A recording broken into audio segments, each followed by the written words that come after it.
Hello fighters and welcome back to the channel. तो अभी हम शुरू कर रहे हैं द इंडियन एक्सप्रेस के आर्टिकल। तो उसमें पहला आर्टिकल है जो GS1 से रिलेट करता है the Miyas of Assam and their char chapori culture. जो ये आसाम का बारे में बात हो रही है, यहाँ पे क्या हुआ, एक म्यूज़ियम को प्रपोज़ किया गया जिससे कि क्या हो, ये जो चार चपारी हैं इनके कल्चर को प्रिजर्व किया जा सके। और ये बेसिकली क्या करते हैं, ये परफॉर्म करते हैं लाठी बारी को। जैसे कि आप गोला बारी सुनते हो वैसे होता है लाठी बारी, उसको परफॉर्म करते हैं। अब देख लेते हैं कंट्रोवर्सी क्या है। कंट्रोवर्सी ये है कि जो असम के बीजेपी मिनिस्टर हैं बिस्वा शर्मा, उन्होंने ट्वीट किया है कि गवर्नमेंट से चाहते हैं कि वो जल्द से जल्द जितनी जल्दी हो सके म्यूज़ियम में कंस्ट्रक्शन जो है वो शुरू कर सकें।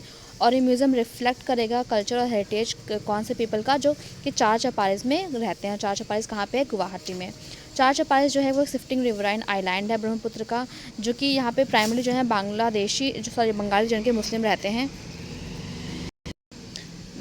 तो साथ ही साथ ये भी कहा गया है कि शर्मा जब जो ये बिस्वा शर्मा जी हैं, जब इन्होंने ट्वीट किया तो उन्होंने कहा कि जो ये चार चपारी के लोग हैं इनकी कोई सेपरेट आइडेंटिटी कल्चर नहीं है आसाम के चार चप्पल लोगों से।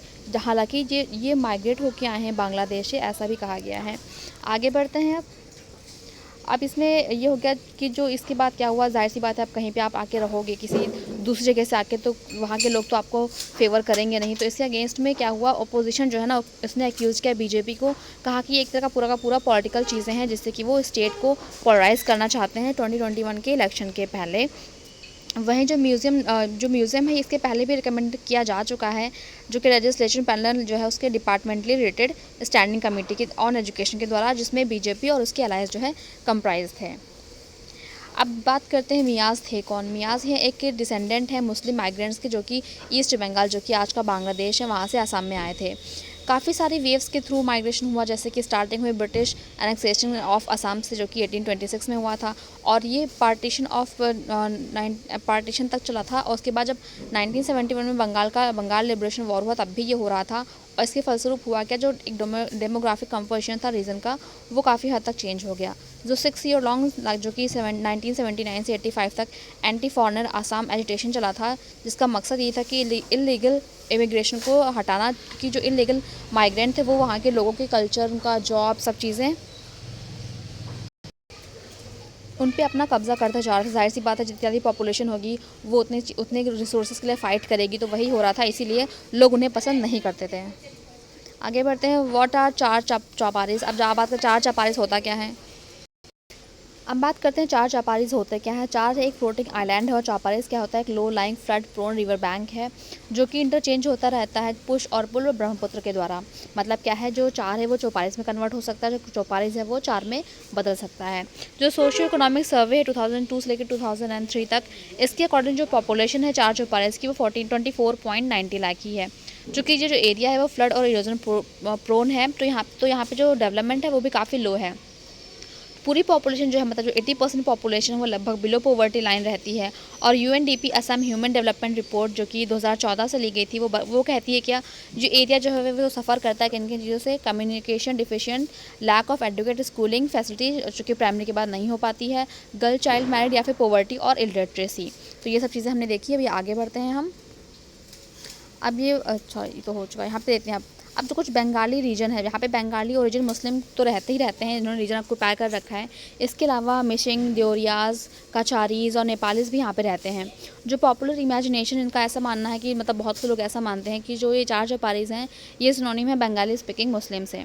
अब बात करते हैं how do the Miyas identify themselves. Miyas खुद को कैसे आइडेंटिफाई करते हैं। एक स्टीरियोटाइप है जो ड्राइव कर दिया गया है कि ये बांग्लादेशी हैं। हालांकि जो बांग्लादेशी टर्म है काफ़ी ऑड है, चूँकि ये जो चार चपारीज हैं ये बहुत टाइम से, मतलब 1971 से पहले से रहते हैं, जब बांग्लादेश जो है बॉर्न हुआ था।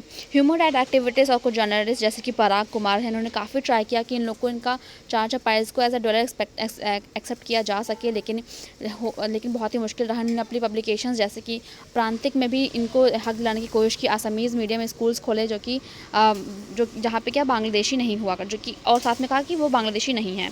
जो फर्स्ट असमीज़ स्कूल था वो चार के लिए था 1899 में। अब आगे बढ़ते हैं हम। ऐसी बात करी जा रही है कि आखिर डिस्टिंक्ट कल्चर के क्लेम के लिए क्यों मांग चल रही है। जो मिंग चंग स्टोरी एक यूट्यूब चैनल है, वो अपने थ्रू बताते हैं कि वो कैसे लोगों से डिस्टिंक्ट हैं, कैसे क्या चीज़ है, कैसे क्या नहीं है। कुछ कम्युनिटी सॉन्ग्स भी हैं, जैसे कि भातियाली जो कि रिवर के लिए है, मगन जो कि हार्वेस्ट के लिए है, नोई खेलौर जो कि बोट के लिए है, एक्सेट्रा। और जो ये हेरिटेज है, ये हेरिटेज शायद या फिर हाँ या फिर ना, मतलब हो भी सकती है, नहीं भी हो सकती है बांग्लादेशी से, लेकिन डेफिनेटली ये यूनिक है, क्योंकि जो आसामीज़ चार ड्वेलर्स हैं, क्योंकि ये क्या है, ये बहुत से 100 के एसिमिलेशन से बने हैं, जो कि असमीज़ सोसाइटी से है। Why are some Assamese uncomfortable with that, कुछ असमीज़ जो हैं इससे अनकम्फर्टेबल क्यों हैं। जो म्यूज़ियम की बात हो रही कला क्षेत्र में, चूँकि कला क्षेत्र जो है एक कल्चर कॉम्प्लेक्स है गुवाहाटी का, जिसका नाम रखा गया है आफ्टर वैष्णविता रिफॉर्म, जो वैष्णविता के रिफॉर्मर थे श्री माता शंकर देवा, उनके नाम पे रखा गया है। और एक तरह से पार्ट है क्लॉज 6 का, जो बात करता है प्रोटेक्ट करना, प्रिजर्व और प्रमोट करना cultural, social, linguistic identity, heritage of Assamese people. 2019 में ये कंट्रोवर्सी जो ब्रोक हो गई थी, क्योंकि इस टाइम पे क्या हुआ था, जो मियाँ कम्युनिटी है, उन्होंने अपनी लैंग्वेज में एक पोम लिखी थी जिसमें नेटिव डायलेक्ट था। व्हाट इज़ द मियाँ व्यू ऑफ दिस, इस बात पे मियाँ का क्या पूरा का पूरा व्यू है, देखते हैं। इनका कहना है कि इस पूरे जो भी कंट्रोवर्सी चल रही है, इसको एक पॉलिटिसाइज करने की कोशिश की जा रही है, जिससे कि लोग अपने इंटरेस्ट को दिखा सकें, वेस्ट कर सकें। इससे पहले तो किसी ने नहीं कहा कि हाँ हम अलग हैं, हम अलग नहीं हैं। हालांकि जो कम्युनिटी है, इसमें कहा गया है कि ये कहते हैं कि कैसे कोई एक कम्युनिटी है जो उसमें काफ़ी हज़ारों लोग रहते हों, उसके पास अपना खुद का कल्चर नहीं हो सकता है। अब एट द लास्ट कहा जाता है कि जो कला क्षेत्र है, उसको कोई ऐसा वे ढूंढना चाहिए जिसमें कि वो नए जो एलिमेंट्स आ रहे हैं हमारे कल्चर के, उनको इनकॉर्पोरेट कर सके और साथ चीज़ों को साथ में लेके इंटीग्रेटेड वे में लेके चल सके। तो ये टॉपिक हमारा कवर हो गया। आगे टॉपिक बात करते हैं behind suspension of goods train in Punjab from protest and politicise. बात करते हैं कि पॉलिटिक्स, यहाँ पे जो सस्पेंशन हुआ है गुड्स ट्रेन का पंजाब में, उसमें क्यों हो रहा है, पॉलिटिक्स और प्रोटेस्ट क्या चल रहा है, इसके बारे में बात की गई है। सस्पेंशन हो चुका है ट्रेन का। जो सीएम कैप्टन अमरिंदर सिंह है, उन्होंने कहा कि ऐसा कोई भी मूवमेंट नहीं है फ्रेट ट्रेन का जो कि काफ़ी डेंजर कॉन्सिक्वेंसेस लेके आ सके नेशनल सिक्योरिटी पे। इवन जब आर्म्ड फोर्सेस थी लद्दाख और कश्मीर में, तो भी इतना क्रिटिकल, जहाँ पे कितना ज़्यादा क्रिटिकल है यहाँ पर चीज़ों पे सप्लाई कर पाना, खासकर विंटर्स में। लेकिन इसके बावजूद भी जो थर्मल प्लांट्स हैं हमारे यहाँ पे, वो चल रहे हैं, जबकि कोल्ड स्टॉक खत्म हो चुका है। कैसे फार्मर्स जो है अपने फर्टिलाइजर्स के बिना भी राबी सीज़न में सोइंग करना शुरू कर चुके हैं, इन सब के बारे में बात करी गई है। When did the railways stop running freight train to Punjab and why. ठीक है जी, इसके बारे में देखते हैं अभी।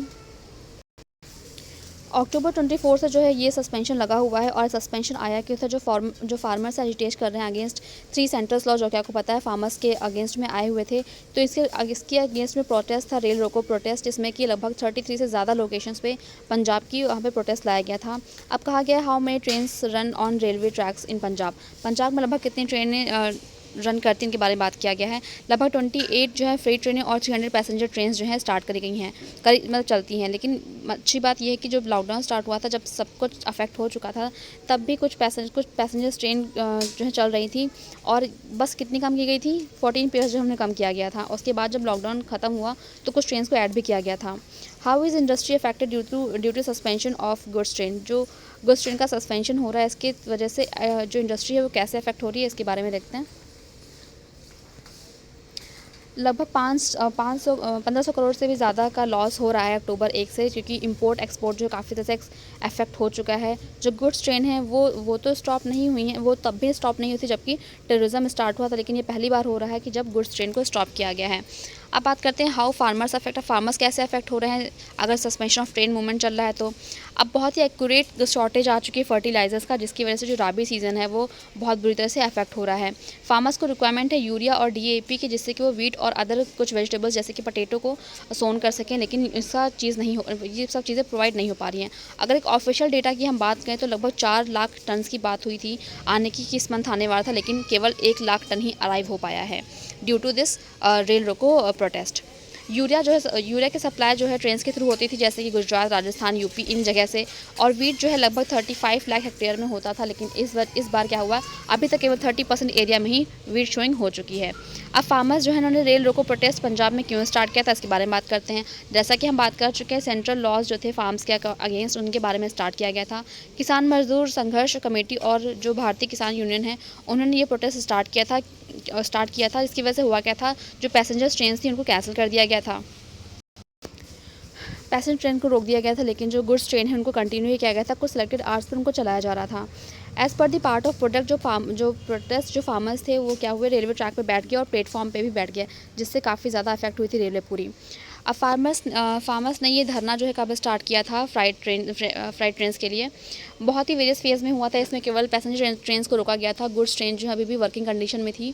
अब बात की गई है for how many days did the Railways run freight train despite, अगर ये जो रेल रोको चल रहा है प्रोटेस्ट, इसके चलने के साथ साथ जो रेलवे है कब तक चलाएगी अपनी फ्रेट ट्रेनों को, तब तक की बात करते हैं। सितंबर से जो है सितंबर में क्या हुआ, भी लेस ट्रैफिक आ गया। जो प्रोटेस्ट था वो भी केवल ड्यूरिंग डे टाइम पे होता था, तो इसलिए जो क्या हुआ कि गुड्स ट्रेन को चलाना थोड़ा सा इजी हो गया इस प्रोटेस्ट के होने के बावजूद भी, लेकिन जो पैसेंजर ट्रेन्स थी उनको नहीं चलाया जा रहा है।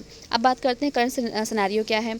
जो फार्मर्स यूनियन है पूरे के पूरे नेशनल वाइड वो चक्का जाम करने की कोशिश कर रही है, वही 5 नवंबर को, चाहे वहाँ पे फिर वो नेशनल और स्टेट लेवल दोनों लेवल के जो हाईवेज हैं वहाँ पे प्रोटेस्ट करेगी, जिससे कि वो भी किसके अगेंस्ट में, फार्म लॉस के अगेंस्ट में, जो कि पास हुए थे अभी रिसेंट में ही। तो ये दोनों के दोनों टॉपिक हमने ख़त्म कर लिए हैं। अभी आई थिंक 1 या 2 टॉपिक अभी और बचे हैं, लेकिन अभी वो कंप्लीट हो नहीं पाए, थोड़े लंबे टॉपिक हैं और थोड़ी सी रिसर्च भी करनी पड़ रही है। तो वो जो 2 टॉपिक बचे हुए हैं, आई थिंक एक द हिंदू का है और 1 या 2 ही इंडियन एक्सप्रेस के हैं, तो वो दोनों भी मैं जल्दी से कवर करने की कोशिश करूँगी। तब तक के लिए थैंक यू।